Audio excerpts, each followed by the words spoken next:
Hey, storytellers, this is Storytelling Ron, and this is sort of an overview, an explanation of what I'm doing, this ministry or business or hobby. I don't really know what it is. I'm just doing it. I guess it's more of a passionate hobby ministry. But For the Lord RPG, the series, and the three settings I have for now, the Dark Ages, Apostles of the Epoch, and Christians in Space, they're all done. I'm doing little Kickstarters and all that. Kickstarters is I want to do prints. I can just order them myself, but I also want to market it. I'm really having a great time with this, and I really just want to share it with other Christians. And to me, right now, the focus is on Christians who do RPGs, roleplay, because we have been, with Dungeons and Dragons and all the OSRs, which I really do enjoy and love, and have plenty on my shelf here, but and have done in the past. But I find that we're being sort of routed to do pagan good works type stuff, and when there's no evangelism or church planning or anything important like that in the games. And fun, like there's a reward to doing that. But at the same time, I certainly want a role-playing game that is scary, adventurous, combat, fighting. I don't want to, I want all that and more. I want my cake, eat my cake and have it too, whatever the saying is.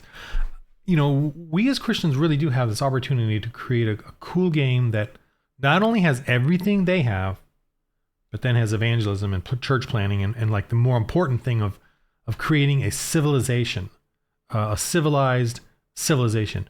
Rome, being the greatest empire, history, whatever, had arenas where they would butcher people for entertainment.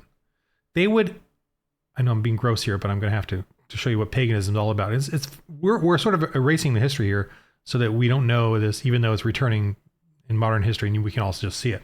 If you all would know that this is exactly what happened back in the Hammer of the Witches, which is something I've been reading about the sort of Inquisition period, this is exactly what they were going through. All this, there was a clause in there where it said, how did they get the men to remove their members?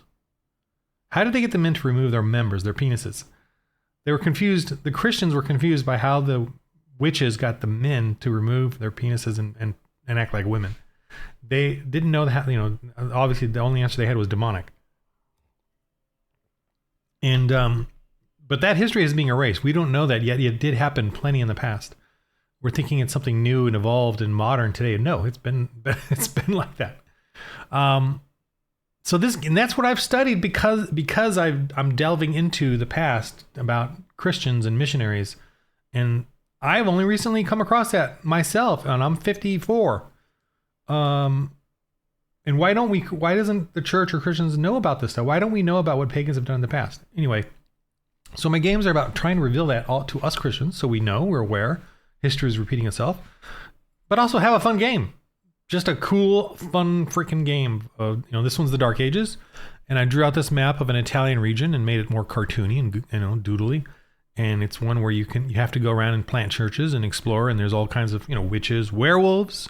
And the way I do all the creatures in the Dark Ages is I make them all pagans, and they all do cosplay, and they all get obsessed. They get drug addled. They use drugs. There is demonic possession. So you can kind of push those limits in this. And I'm keeping it kind of based in that reality of paganism, not because I don't love orcs and fantasy, but I just, it's that's been done.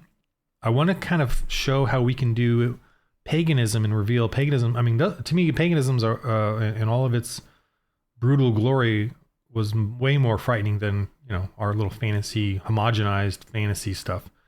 So I want to explore that more. That's why in Dark Ages I'm trying to make it all more based on real paganism and what they really did, but extrapolating it out to myth and folklore and all that.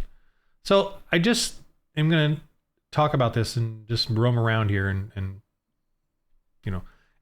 this game is very simple. You can set up a place. So they burned the church. The pagans reset up an animal, sacrifice, and they hung a pastor upside down. I think he's dead. That will be revealed when they get closer. And the villagers are all angry and hiding in their huts. So this is one scary aspect. There's also, let me see, I think I have, it's up here. There's also like a mine and underground stuff you can do, and dungeons, and these are all map pieces to putting together your own. And there's a dungeon. Let me see if I find a dungeon here somewhere. But I just want to explain that, yes, we too can do all this stuff, create creepy dungeons and mausoleums and baddies. And I even have here dead Roman soldiers, ancient Roman soldiers, because this is the 6th century, that they use, and they're undead, they're possessed. And there is accounts in the missionaries where things got possessed, not inanimate things were animated through possession, through evil spirits. There's a talk of evil spirits in the missionaries. So, I extrapolate that out. And since pagans like to use buried warriors, many of their tomb burials, put those two together. The evil spirits possess these dead things, and so we have undead. And so I feel that I can use undead in this, and giant spiders. I feel I can use giant spiders, and it correlates to the Dark Ages and the myth and then the accounts by missionaries of things that have happened. I mean, there's an account of dragons in there, and I feel like we're missing out on so much potential history there, and all that. There's so much fantasy too, where people wrote stuff in the medieval times, and even the monks wrote stuff about fantastical creatures that they believe were real. So to me, I say, well, if they believe they were real at that time, I'm going to use that or some version of that fits in with, a kind of reality, but then also kind of fantastical. And my point too in this game is that we are, as Christians, we're surrendering fantasy to the pagans. Fantasy is truly about the struggle between Christianity and paganism. That's where fantasy comes from. And because otherwise, if there was no Christianity, true paganism, the fantasy and paganism was a religion, and they believed it all, and they followed it, and they worshipped it. But when Christianity came in, we broke that. So now, today, in modern days, fantasy is a safe thing, it's a fun thing, it's a fictional thing. That's what we do with Halloween. That's what we do with Easter. Well, Easter's different, but whatever. But that's what we do with paganism. We take it and we make it into family-friendly fun. But the problem is we Christians are removing ourselves from it now. And so the pagans have taken over. They've taken credit for fantasy. They're using fantasy to lure the kids to, and we don't really have a good answer. And I mean, we do have a lot of fantasy writers and stuff, but we're definitely not part of the mainstream. But we got to keep trying. And I'm not saying others aren't trying either, but I'm trying now too. So, and my thing is right into the D&D OSR fun, goofy style, rules light type scenarios. So this is all going to be available, or is available on for free on my website, the Dark Ages game setting. And the other game settings are, I'm going to open up, what am I doing here? The other game settings, I'm going to close this Foundry and then open up the Apocalypse one, just so you can see my setup for that. The other game settings are, I don't know, paywall. I gotta put up like a store on a website. I haven't done that. I'd like to do that so you don't have to buy an annual membership. You can just buy each PDF, that new game system, or the Kickstarter. I'm doing Kickstarters and trying to get that so that you can the option to get a print version. All right, let me move back to this. So this is my Apocalypse version, and you start off, with hexes, and you travel to each hex and discover new things there. And each hex has its own funky dunky encounter. And this first one here, this is basically a hex, what you encounter in that hex. And in the rule books, there's I rolled this out based on the little lists I made. And you too can create new lists, after or do the ones that I have, and then even expand out on that and do some more. And this is obviously a wasteland setting, like an arid wasteland. And then these are broken up roads, and then these are the terrain, and underneath is a termite layer where they have taken human beings and buried them, for eggs. There's a queen here, and they had a battle here. I did some role playing, some games here. Kind of see they're faded out, but there's some fires. They did some fires. So you got flamethrowers.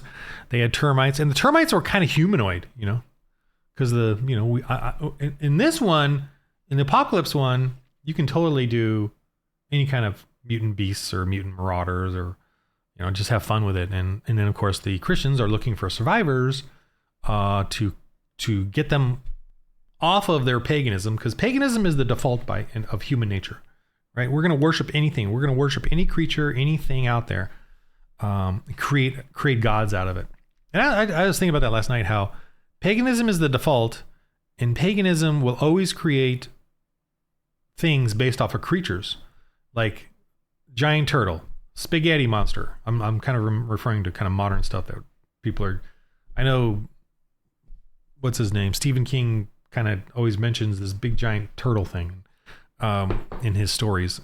And then the spaghetti monster, which is the spaghetti god, which they're trying to defy, make ridicule our God by bringing up, they can just come up with a Pastafarian god. But every pagan will come up with a god that is based on the creatures, based on creation. They're always stuck in here. The everlasting sky is my god, or the mountain god, or the whatever it is. But our God cannot be made up. If you think about it, our God cannot be made up. Our God is outside of time, space, and physical matter. In the beginning, God created the heavens and the earth. Right there already tells us that our God is beyond any of that, which people, we can't think of that. We can't make that up. And not only is our God that, but our God is I am. That's an amazing response. I think Moses asked him on the mount, who are you? And God is like, I am. I mean, that is amazing. Who could say that?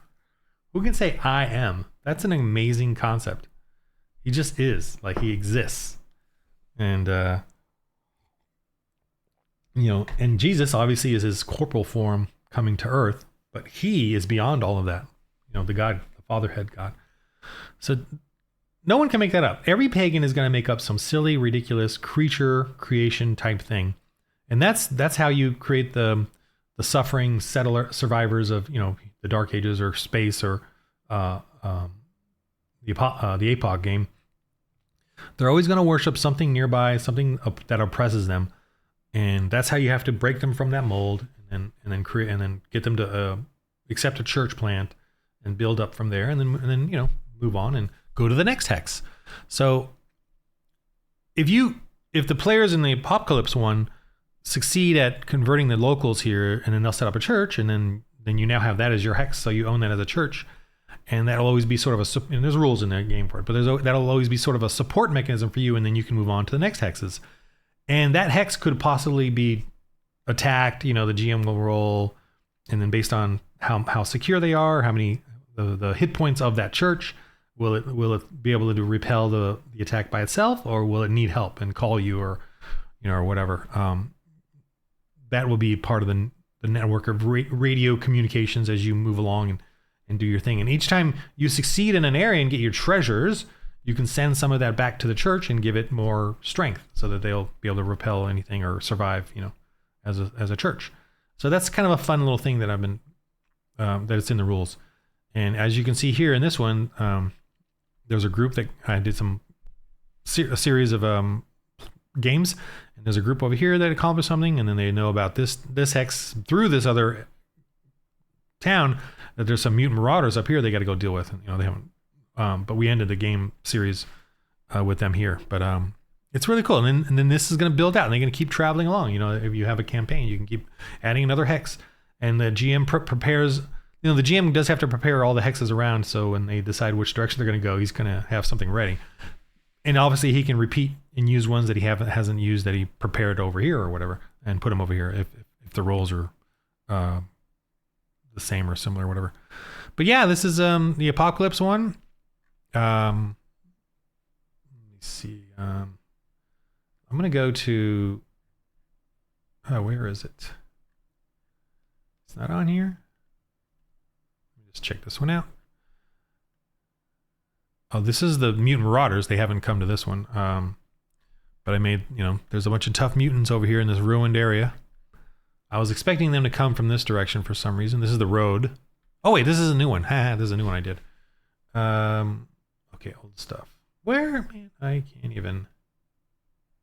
you know, I'm just kind of looking around. See, this one is it's a desert terrain, but in the middle is some old factory ruin, but it is garnered mildew or liquid so that there's an oasis, and of course there's a giant T-Rex beast in it. And underground is a tech thing, you know, like a tech with a water beast and some rare tech that they can find. Some, you know, so they can't really establish a church here because there's nobody here. So they'd have to just move on, you know, I suppose. Or maybe they could do an underground church here, and that could be a base of operations for some Christians if they can get some missionaries to come out. You know, if they think of that, I guess I'd let them do that. But there's no one here for them to convert, so that's, I don't know, probably wouldn't work. Anyway, whatever. All right, I'm going to move on to Christian Space just for the fun of it. I'm just enjoying myself here, talking to myself, really. But these are all on my website, and I also write Alfred, and I'm just kind of doing a little commercial video for the fun of it. I also write Alfred book series. You know, I made the first audible of the first book. I'm going to work on the second, third, fourth over the end of the year here, the holidays while the school's out. I have a school near me that makes too much noise during the day, and this room is not technically fully soundproof, so it can handle like the traffic and stuff. I live in Hollywood, but it can't handle screaming kids, you know. So I'll do the next audibles coming up in November, December. Okay. So this is my Christians in Space, and I'm doing a series right now that I'll upload. And this is a platform on a planet that they are at. This is the planet they're at. Oh, and they've discovered this. This is a Dreadbot ship, which is a weird, funky, alien-looking ship. And then this token has all the stats on it. And this is their ship. And the way, of course, I do ships are like maps. So you can have boarding adventures and combat, and whenever they're in a space combat where they're like ship-to-ship fighting, they actually have to run around the ship to repair things. Parts can get damaged. Their guns can get damaged. Their supplies, they got to go run over here to the rocket launcher to shoot it. You know, that could take them one or two turns if they weren't ready. If something gets shot up, they might have to go and repair it. Fun, really cool. I really like my system, and I'm really grateful that I figured it out, or that God wants me to figure it out. I don't know. I'm just trucking along. And this is their supplies that they have on the ship. It's a PDF that I put in there. That kind of PDF and the player character PDF are obviously available too. This is the simple one of their stats of their robot, and then the character PDF sheet is also available. What else? This is the known galaxy. Now it's pretty small. I probably should expand this out, but technically I haven't even filled all these, and I'm working on that as a part of another Kickstarter book that I'll have a bunch of these planets filled out with locations and you know, different mutated humans. Everything, all the planets are terraformed and planted with mutated humans and other genetically modified creatures and beasts and killer robots and insectoids and stuff, all created by the atheist empire that rules out here. And the Christians are only on this hidden star system here in the middle, that they are the sole survivors of a nuclear holocaust, as the atheists had left and began terraforming all the planets. And this is like 2500 AD kind of thing. Okay, so my point is I'm trying to get across to you Christians that we can have a fun D&D OSR style role-playing game, cool, and do all the stuff that you want to do, explore. And the evangelizing part of it is not meant to be the majority. It's not meant to be the majority. It's probably the focus of you at heart in the game, but plenty of action and fighting. Like the next thing that in the Christian space, the next thing they're doing is dealing with dreadbots, which you can't convert. So they're gonna fight these dreadbots, clear them off of one of the platforms, and then deal with the ship. That's all going to be just combat for 2 or 3 sessions. Just fun space combat. And a lot of the mutated creatures too in Apocalypse and in the Christian space are not convertible. Like I decide that in the prep which ones are and aren't. And the ones that are generally more animalistic, like lizard men, or more what you consider more animalistic, I won't be convertible. But the ones that are more sort of like gorilla men or dog men, like Chewbacca looking, or those can be converted, to accept Christ or accept. And it isn't even necessarily about accepting Christ. It's more about, we will not kill you. We're interested in what you're saying. We'll allow you to plant a church. That's kind of the level of Christianity that these games are really about. Because that's the same with the Dark Ages. Same in missionary work. They would convert a few people or the local lord, but they wouldn't convert them necessarily in the sense of being fully Christian. They would at least convert them in the sense of them being tolerant of allowing Christians to come in and plant a church and then do things. But the issue too is the church and the Christians will come in and plant and convert and plant, but their main conversion is to get them to stop doing their evil works, their slavery, their human sacrifice, their worshiping of these idols. And the worshiping of the idols things is the one where you can kind of allow them to do it if they allow you to bring in a church, and then you allow the church to work on their final conversion as you as players get to go off and do more adventure. Because you're confronting the evil of paganism, the outright evil of oppressive tyranny of paganism, and not necessarily the hearts, and minds of the pagans, just to keep the game fun and light and move along and stuff. But some of the characters like to preach and try to convert locals, and that's fine. And if they do and they can, that's fine. And then those ones can help with the church and planning it and then spreading it to the rest of the area or whatever. But again, the conversion and the theology, the accurate theology or consistent theology isn't the important part of the game. It's doing the basic stuff and then having fun and moving on, because this isn't really meant to be, first, it's meant to be fun, but two, it's meant to give you a little bit of that so you can do that. But I don't want it to be like heavy handed. I don't want it to be, reading the Bible all the time or anything like that. It's more about having fun. It's what, role-playing games about having fun. We Christians got to have fun. But at the same time, you get to, use your faith in ways, and you don't have to be concerned about, like in most games now, the woke agenda, the pagan agenda is being pushed in the game on the players, making you have to comply and comport with their belief. So that is really what this game is going to not accept, and confront in the game, if that's the way you as a GM want to set up. Okay, so and I'm here, I'm just like on my Discord, someone mentioned how they, tried to just look for family-friendly games, but even they will start pushing, the trans or diversity agenda on you, and they're like, and us Christians are like, damn, I just want a game where you just go out and fight evil monsters, but no one can just do that. They're always going to push some sort of belief or thing on you. Oh, and I got the music going. I forgot about that. I can't hear it. I have it on the system. Let me just turn that on. I have no idea what I'm even playing there. Well, I know the song, but I can't hear it. Hopefully this is still interesting to you.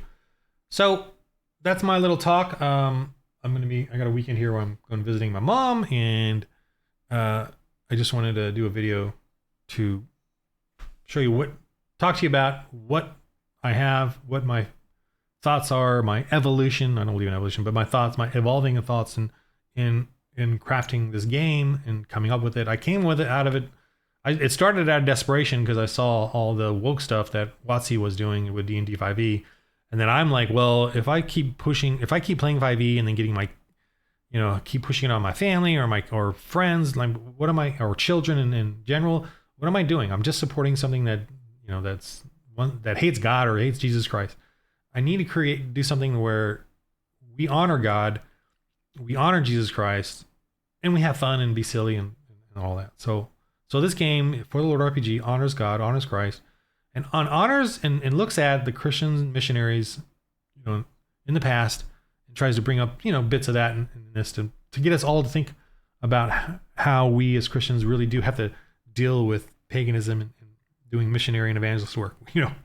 We do have to get violent sometimes. We do have to compromise. We do have to step back and let things happen that we don't want to happen, you know, that in our goody two shoes. So, and I like seeing that. I like seeing that in the game, that the Christians get frustrated.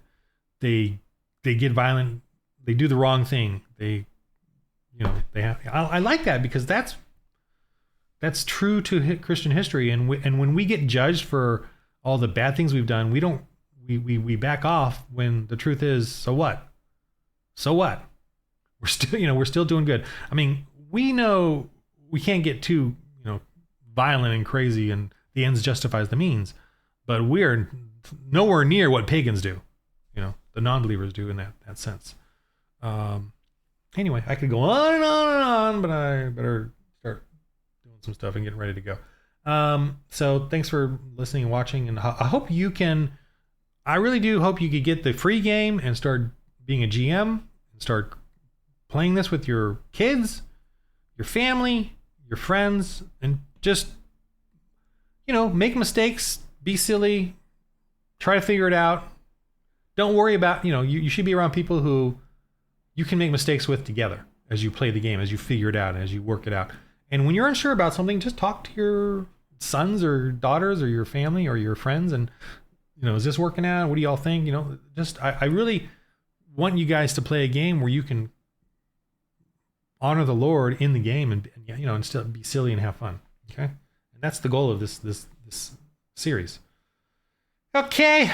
And I'm reading up on the West African Squadron, Royal Navy. So I want to do a total piratey slaver fight where they're ending that. And that's even less evangelism. That's more, but I will have like prayer and church service and funeral services and stuff like that in the game.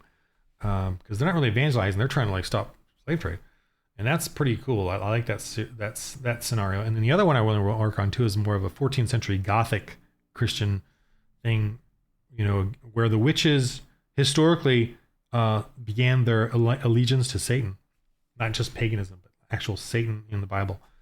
So that's dark, and that's total Inquisition, Templars, you know, big cities like Paris and Berlin, like really big cities where a lot of horrible things. Hammer of the Witches, the book I'm reading.